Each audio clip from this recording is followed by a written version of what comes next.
Manic Monday, everybody. We are back rocking and rolling. Late night edition with your host, Sammy the Man McIntyre with Moving the Chains podcast. We are rocking, we are rolling, repping my Brett Favre, go Pack, go baby. That's what I was feeling last night because Aaron Rodgers was feeling it last night from that Packer pressure. I'll get into that game. I want to touch on Dallas getting shellacked by the Broncos in Denver yesterday. And I want to touch on the Bears. Oh, Jesus. There's sometimes you guys just got to admit I'm right on stuff and you're wrong. And that's one of the few situations. So let me start with this. So Aaron Rodgers played his former team last night. Kind of like when Brett Favre, Vikings, played the Packers. So he played the Packers last night as a member of the Steelers. And I got to tell you, Aaron Rodgers played okay last night. I really thought he played okay. Did all that he could do for a 41-year-old. But I just still feel like Pittsburgh's in the same shithead spot they've been in. I'll touch on them in a second. But when I watched Green Bay last night, Jordan Love, god damn, he was on a heater last night. 20 straight completions, 250 yards, 3 tutties, didn't get hit, didn't get sacked, and was just on a heater last night. I mean, that second half, he played about as good or even better than Aaron Rodgers or Brett Favre did. And I've been saying this. He's never going to be the most efficient quarterback in terms of, he kind of does some stuff. He lobbed some balls up last night. You're like, oh, shit, no. Ooh. Kind of like Favre did. But I'm watching last night. And again, this is why they got Micah Parsons. They got guys like him to close games out with the lead, pin your ears back, and go hunt that quarterback. And they did last night. And I will say this team right now, the way I'm shaping the NFC, we got a long way to go, no doubt about it. But I'm watching this Green Bay team right now. Listen, they play with their feet a little bit, and it drives me crazy. But I got to realize this is a young football team, okay? And Matt LaFleur, I can be critical of him, okay? But I will say this, he's perfect fit for this organization, this coach. And just, I marvel at how they do business, okay? I mean, and I'm watching them. They just evolve. Offensively, they're doing new stuff, creative. And they've been like this my whole life with Green Bay. They had McCarthy, then they had Matt LaFleur, they had Mike Holmgren back in the day. It's just all intertwined and it feels great. And then the run game, that's the only knock I had on them last night. They did win, and they did win convincingly, 39-25, I believe. But my point is, last night watching that, I kept coming away with, this run game, it's got to get better, Because Pittsburgh you can run on Pittsburgh. I mean, I've seen it lately, and it's just like, couldn't get anything going.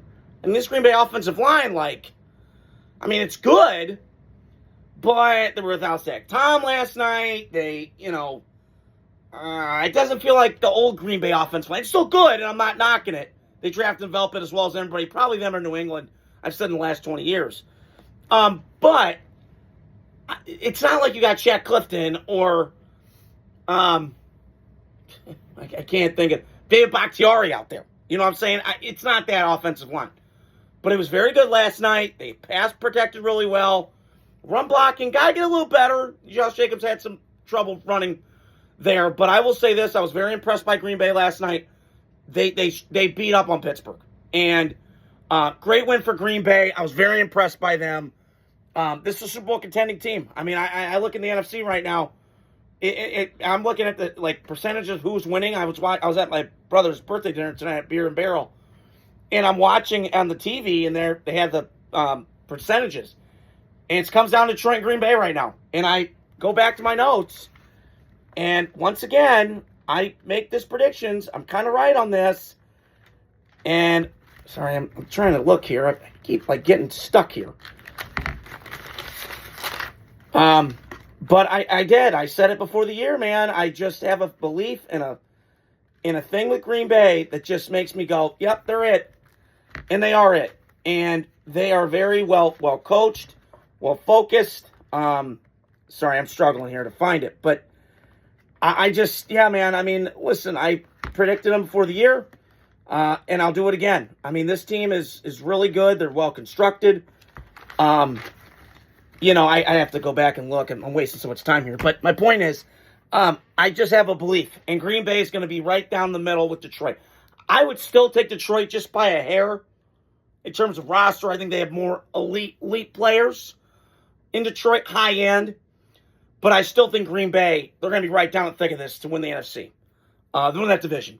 And I was right all along. That my standings in the NFC North, Detroit, Green Bay, Minnesota, Chicago. And I'm right now. So we got a long way to go. But Green Bay, just to recap, looked precision last night between Jordan Love, the play designed by Matt LaFleur, the defense was humming.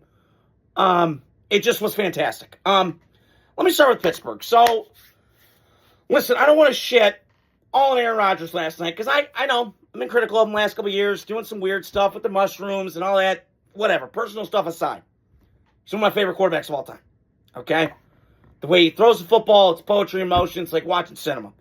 You know, it's that Benny Benassi Skrillex song. It's the remix. If you guys want to look at it, check it out. I could watch it for a lifetime. You're my favorite movie. That's what I love when I watch Aaron Rodgers throw football. He's been incredible. A little bit left to desire in Green Bay. Didn't win enough. But, man, when he throws that football, it's just poetry. And last night, I'm watching it, man. He still slings that pill. And, listen, he's doing all that he can do at this age. And, listen, I think, I was thinking about this today, like, he's put makeup on this Pittsburgh offense. Made it better than what it is. It's still got blumps and holes and everything else. But I gotta keep asking. Sorry, I gotta keep asking this question with the Steelers. What is wrong with your defense? Come on, man. You're paying a premium for underdelivers. I love TJ Watt. He's a Wisconsin Badger. I root for him. Where have you been, dude? Alex Highsmith. These guys are getting paid a bunch. And you're doing nothing. I mean, that's what's scary to me with Pittsburgh. I don't even want to bitch at Aaron Rodgers. It's not even him. This defense is atrocious. And Mike Tomlin's a defensive guy. So something's not clicking through the brain here that's going, hey, we got to get this right. I mean, you let the Jets run on you. You let the Seahawks run on you. I mean, you let the Bengals run on you. The Bengals. Your in-division rival. Run it right down your throat. That's a shame. That's a choke. And then you let Joe Flacco, the Joes, shred you like that. And here's the other thing. You had 10 days, Pittsburgh, to prepare. 10 days. You played the Thursday night game. You had all that time off to get prepared for this game. At home. Renegades playing, sticks, badass atmosphere. You got the terrible towels. Awesome. And you come out looking like that? That goes on coaching. And I've been saying this a while with Mike Tomlin. He's a great coach. And he's a motivator and all that stuff. I understand that. But there comes a point in time where you got to make a change. You know, it's that song that was played in Atypical. Something has to change, and it has to. Because I'm watching this team. I don't know if they're not responding to Mike Tomlin. I don't know if the coverages are off. I don't know. That defensive coordinator's got to go. I mean, they've been having these issues for years in Pittsburgh. This is not your steel curtain defense. I get all that. But you're so defense-centric. I'm watching, I've been saying this the last couple of years. They remind me of the Bears. And I'm watching last night. I listened to a couple of Pittsburgh radio guys this morning. Tonight when I was at dinner, I was just kind of on my phone. And they had one word for that performance. Embarrassing. And it is. And in that second half, your defense fell apart. Yeah. That much maligned, big paid defense underdelivered again. Mike Tomlin, it's time to go. I know, it's unpopular to do that. I'm going to say it anyways. He's worn out his welcome. It's time for a divorce. Okay? Does he feel he's untouchable? He's never going to get fired? I mean, Bill Belichick's been fired. Pete Carroll, Andy Reid, who's playing right now. He's been fired. Dan Quinn's been fired. Everybody's been fired. But yeah, Mike Tomlin, I don't know. I don't get it. But again, I've been saying this for years. He's got the FOP around him. Force field of popularity. Can't pick on him. Yeah, we can. Yeah, we can. And I'm going to be critical of Mike Tomlin because, once again, you're a loose culture. You're not playing sound football. And you're relying so much on Aaron Rodgers to be Superman. And this offense got capability to do that. I'm not saying they're not capable of doing that. You need a balanced football team. You still can't run the football. You know, Aaron was running around for his life last night near the end of the game. They were hunting him. And, again, you put all this time and effort in this offensive line, and you can't do anything with it. That's embarrassing. You know what I thought today? You know what team, is a defensive-minded culture that's kicking ass and taking names when they've upgraded on their offensive line, when they knew it was a weakness? Seattle. Yeah. With a defensive coach. And they're kicking ass. And yet Pittsburgh for 8 years has tried and not done anything? Interesting. Okay. I just don't get it. Good talk, So that's my takeaway from Pittsburgh. Green Bay precision last night was just on just Peyton Manning precision. And Pittsburgh embarrassing. Shithead would be the other word. It just felt like that last night. So, Chicago Bears. Okay. So, I know, Bear fans, I know, my family's from Chicago. I got to hear it all the time. Caleb Williams. You sure you're still your guy? You sure? I'm not. And maybe I'm right again. I know, you probably don't like me because I'm right sometimes, more than I'm wrong. I admit when I'm that. But I'm watching yesterday, Caleb Williams. I didn't watch, my Raiders didn't play and Green Bay didn't play till later. But I was kind of keeping up with it. Had my fantasy things going. But yesterday, I'm watching Caleb Williams. He still does not get it. And maybe I've come to terms with he's just going to be like another Cam Newton. Highlight reels, but never can quite get there. That's Caleb Williams. Both Heisman Trophy winners. Both dynamic. Both, impressive. I'm out. Caleb Williams can't even hit the layup shit, bruh. Out in the flat. Yeah. I mean, it's one thing to lose if you were to lose, like, if you played New England right now, and you lost to New England, I'd be like, okay, New England's a pretty good football team. Not there yet, but I get it. But you lost to the Baltimore Ravens yesterday. Max Lawson, great win, by the way. And I'm happy for you, brother. You guys needed to win. But to get beat like that in Baltimore, that didn't sit well with me. And that should not sit well with Bears players. And I'm watching Ben Johnson's body language. Bro, he hates his quarterback. I'm sorry. This has got a chance to be a marriage that's always in therapy. I'm telling you right now. And if I'm the Bears, I would get a new quarterback. I'm serious. I'm dead serious. I would go draft another quarterback because you got to get a guy that's going to fit what Ben Johnson wants to do. And you had a quarterback in Detroit. Mike Kesnick knows better than anybody. And Derek Solomon, all my Lions fans. You had a guy in Jared Goff that was not even equally, and I mean not even on the same talent level. Jared Goff's talented, but on the physical talent level of Caleb Williams. And he shredded him 15 games a year. He was kicking your ass. Just get the steel chairs out and hit people. Because that was what it felt like. And I'm watching yesterday. I don't know what the Bears do. Because you've done this to yourself again. And you're not winning this division. I said this before the year. I had reservations. I don't love this front office. I've been critical of them. I think McCaskey's run like Joe Biden. Don't know what time it is. So, I don't know. I look at the Bears and listen, Caleb has not played well. Like, we can just uncover everything. He's played like shit. He's played like donkey dick. It's played awful. They're winning because of the run game and the defense getting takeaways. Yesterday, they couldn't do that. And it showed. So, I just, again, he's got to clean up some stuff.